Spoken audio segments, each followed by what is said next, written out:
Good morning all of you. First of all thank you very much ঢেকি ছাটা চালকে এত প্রাধান্য বা এত ভালোবাসা দেওয়ার জন্য আপনাদের সকলকে জানাই অসংখ্য ধন্যবাদ। তো আজ আপনাদেরই জন্য স্বর্ণ ধানের খোঁজে বেরিয়ে পড়লাম, কারণ যে ধানটা এতদিন বিক্রি হয়েছিল বা যে চালটা বিক্রি করেছিলাম সেটা ছিল সুভাষ সোনালী ধান। তো স্বর্ণ ধানের টেস্ট আরও বেশি মিষ্টি। তো ঝাড়খণ্ডের এক জায়গায় খবর পেয়েছি যে স্বর্ণ ধান আছে, তো জাস্ট বিকজ অফ দ্যাট আমি আর বাবা বেরিয়ে পড়েছি সেই স্বর্ণ ধান নেওয়ার জন্যে।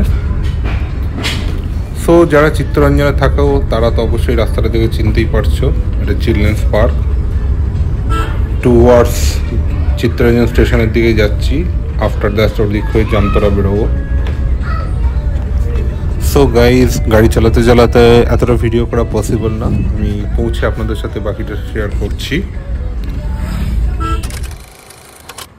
সো ফাইনালি গাইজ পৌঁছে গেছি।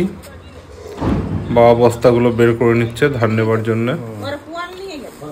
তো এই হলো স্বর্ণ ধান, কোয়ালিটি আপনাদের সাথে আমি শেয়ার করছি। আপাতত চেক করে নিই আমরা আগে ভালো করে। তিনটি বস্তা বললেই তো ক কুইন্টাল আছে? 1.5 কুইন্টাল তো 44 কিলো।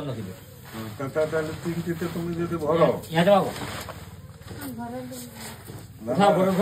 3 বস্তা ভরলেই এখন।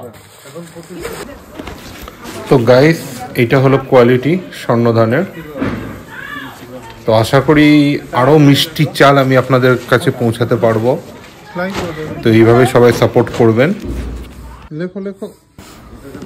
তো আমরা অলমোস্ট 1.5 কুইন্টাল ধান তুলছি।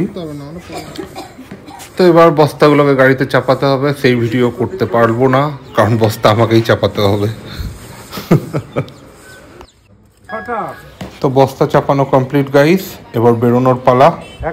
তো এখানটা বিজি রোড, ভিডিও করতে পারবো না, আবার সেই চিত্তরঞ্জনে গিয়ে হয়তো শ্যুট করতে পারবো হালকা ফুলকা। তো আবার সেই চিলড্রেন্স পার্কের দিকে মোটামুটি পৌঁছে গেছি। তো যেহেতু এটা ফাঁকা রোড, দ্যাটস ওয়াই গাড়ি চালাতেও পারবো এবং সঙ্গে সঙ্গে ভিডিওটা আমি করতে পারবো। তো গাইস চলুন, পরের ভিডিও নিয়ে আবার জলদি আসছি। নতুন ধান, নতুন চাল আবার আপনাদের দৌড়গড়ে পৌঁছে যাবে।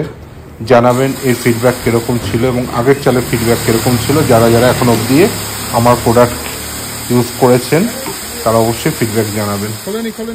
সো থ্যাংক ইউ গাইস, আজকের মতো এতটাই। পরের ব্লগ নিয়ে আবারও আসবো জলদি।